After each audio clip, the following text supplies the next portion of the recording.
Question है, क्या China के बिना हम ग्लोबल इलेक्ट्रॉनिक सुपर पावर बन सकते हैं? डिक्सन टेक्नोलॉजीज का 1000 करोड़ रुपीस का बोल्ड मूव कुछ और ही कह रहा है। क्या ये एक साइलेंट स्ट्रैटेजी शिफ्ट है? दूसरी तरफ आपको लगता होगा कि एफएमसीजी का मतलब है मैगी, सर्फ एक्सेल या फिर Parle G, but guess what, legacy brands अब सेफ नहीं है because small players are rewriting the big game. So what exactly are they doing right? और तीसरी कहानी, एक स्टार्टअप जिसका नाम आपने जरूर सुना होगा, अब 8000 करोड़ रुपीस का आईपीओ लेकर आ रहा है, लेंसकार्ट। लेकिन क्या ये इंडिया का पहला ट्रूली ग्लोबल कंज्यूमर ब्रांड बन पाएगा? हाय एवरीवन, मैं हूं गौरी और इस वीडियो में हम डिकोड करेंगे उन 3 सेक्टर्स को जो कि इंडिया के फ्यूचर ग्रोथ इंजन बन सकते हैं। हर स्टोरी आपके पोर्टफोलियो से डायरेक्टली लिंक्ड है, so make sure you stay till the end. Let's dive in.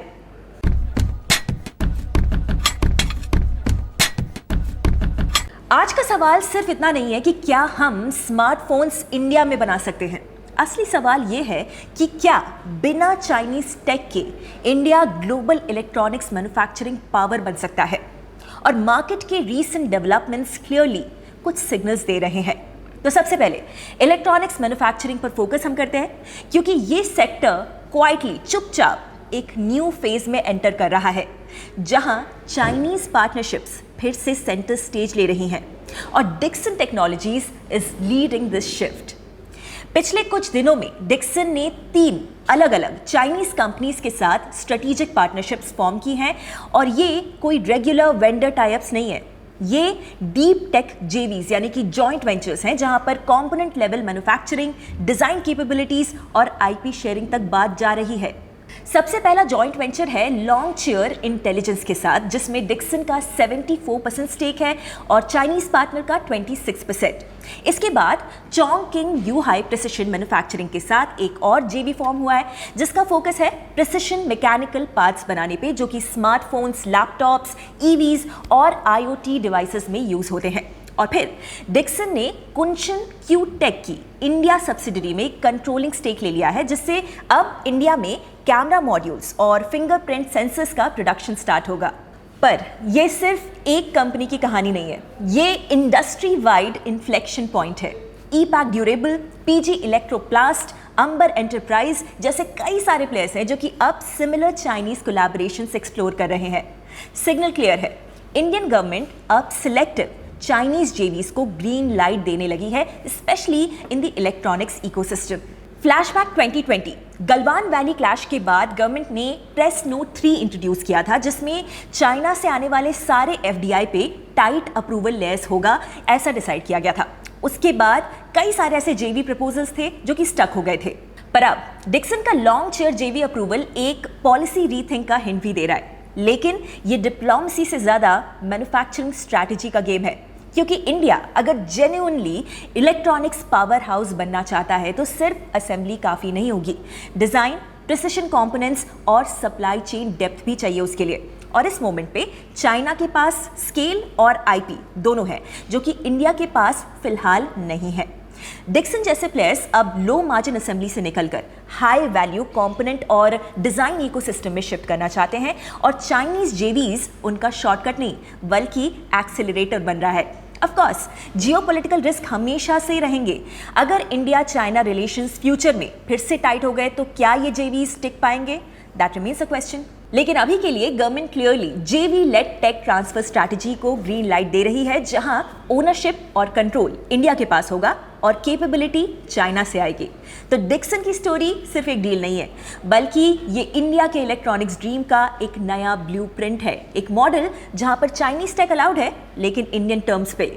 Second story में नेस्ले इंडिया के एमडी सुरेश नारायणन ने एक रीसेंट इंटरव्यू में एक बहुत ही इंटरेस्टिंग बात बोली है, जो पूरे एफएमसीजी इंडस्ट्री के लिए एक वेकअप कॉल बन गई है। उनका कहना है, legacy companies can no longer think the small guy doesn't matter. मतलब अब छोटे, निम्बल और हाइपर लोकल ब्रांड्स जो सिर्फ कुछ दिन पहले पिन कोड्स में ही बिकते थे, वो भी अब मार्केट में डिस्ट्रप्शन लाने लगे हैं। So if you are thinking कि मैगी और सर्फ एक्सेल जैसे ब्रांड्स तो अनबीटेबल हैं, देन होल्ड ऑन।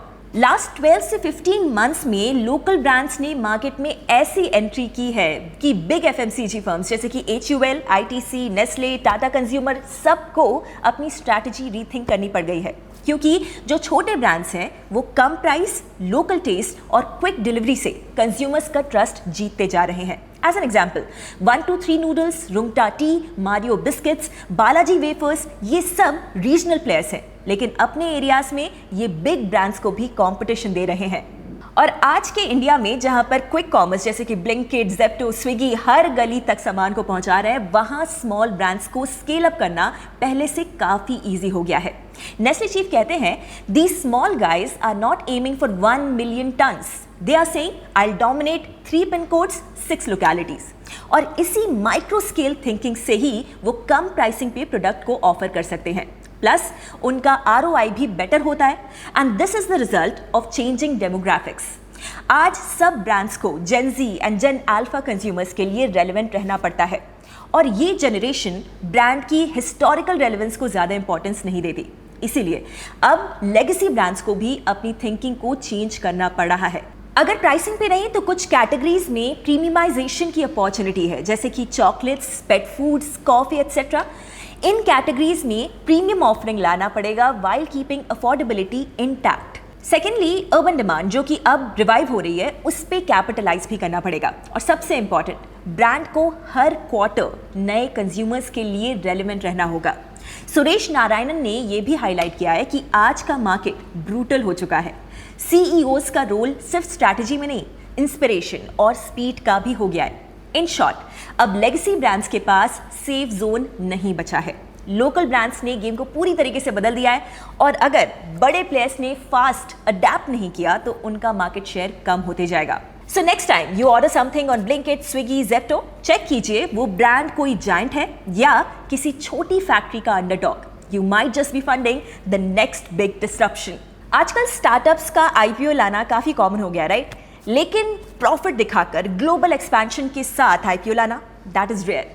और इसी रेयर क्लब में एंट्री ले रहा है लेंसकार्ट 8,000 करोड़ रुपीस के IPO के साथ। FY25 में लेंसकार्ट ने 6,652 करोड़ रुपीस का रेवेन्यू जनरेट किया, which is 22% jump from the previous year. और इस साल में पहली बार प्रॉफिट भी दिखाया है to the extent of 297 crore rupees. Company के 8,000 करोड़ रुपीस के इशू में 2,150 करोड़ रुपीस का फ्रेश इशू और बाकी offer for sale by existing investors like SoftBank, Alphawave, Kedaara capital etcetera. और targeted valuation around 70 to 75,000 crore rupees तक का है। फ्रेश इशू के प्रोसीड्स नए stores, tech infra, brand marketing, global expansion, इन सब चीजों में यूज होंगे। बट ये तो हुई IPO की बात। Let's go a bit deeper. What really makes Lenskart different? Firstly, company selective और strategically global expansion करती है। Unlike other startups, Lenskart ने सिर्फ उन्हीं मार्केट्स में एंट्री ली है जैसे कि UAE, सिंगापुर, जापान, जहां पर कंज्यूमर डायनामिक्स इंडिया जैसे हो। And importantly, instead of spending crore of rupees to build the presence from scratch, उन्होंने लोकल ब्रांड्स के साथ टाई अप या फिर एक्विजिशंस किए हैं। सेकेंडली, लेंसकार्ट वर्टिकली इंटीग्रेटेड है। मैन्युफैक्चरिंग से लेकर डिलीवरी, टेक, कंज्यूमर सपोर्ट, सब कुछ कंपनी खुद कंट्रोल करती है।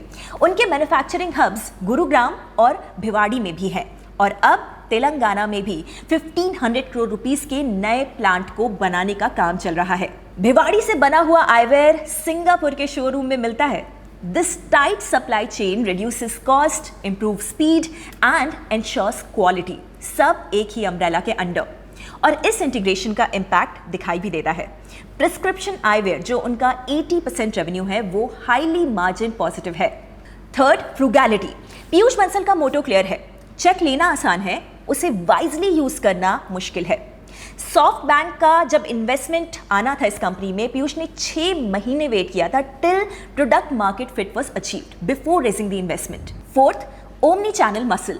ऑनलाइन आईवेयर अडॉप्शन अभी भी काफी लो है, इंडिया में सिर्फ 5%, ग्लोबली अंडर 8%। बट लेंसकार्ट ने एप्पल स्टोर जैसे फिजिकल एक्सपीरियंस सेंटर्स बनाए हैं जहां पर virtual try on, AI face scan, curated journeys, सब कुछ है, so that trust gap bridge हो जाता है। बट इसमें चैलेंजेस भी हैं। लॉजिस्टिक्स को और स्ट्रीमलाइन करना होगा। 14 कंट्रीज में रियल टाइम सप्लाई मेंटेन करना इतना आसान नहीं होता है, और इंटरनेशनल मार्केट्स जैसे कि US में कंज्यूमर बिहेवियर काफ़ी डिफरेंट है as compared to India and other markets. Accordingly company को market specific fashion preferences, brand loyalty etcetera adjust करना होगा। But As of now, Lenskart seems to be expanding with its eyes wide open. इस IPO से Lenskart might just become the first truly global made in India D2C brand. That's a wrap. तो चाहे Dixon हो या फिर Lenskart या फिर कोई लोकल नेमलेस नूडल ब्रांड, एक चीज क्लियर है, इंडिया का बिजनेस लैंडस्केप अब पुराना नहीं रहा। यहाँ लेगेसी और डिसरप्शन दोनों पैरेलल चल रहे हैं और हर व्यूअर के लिए एक इंपॉर्टेंट रिमाइंडर है, next big thing might not be big but it is coming fast and from places you least expect. Video पसंद आया हो तो लाइक कीजिए, सब्सक्राइब कीजिए एंड नीचे कमेंट्स में बताइए कौन सी स्टोरी ने आपको सबसे ज्यादा सरप्राइज किया। Investment in securities market are subject to market risks. Read all the related documents carefully before investing.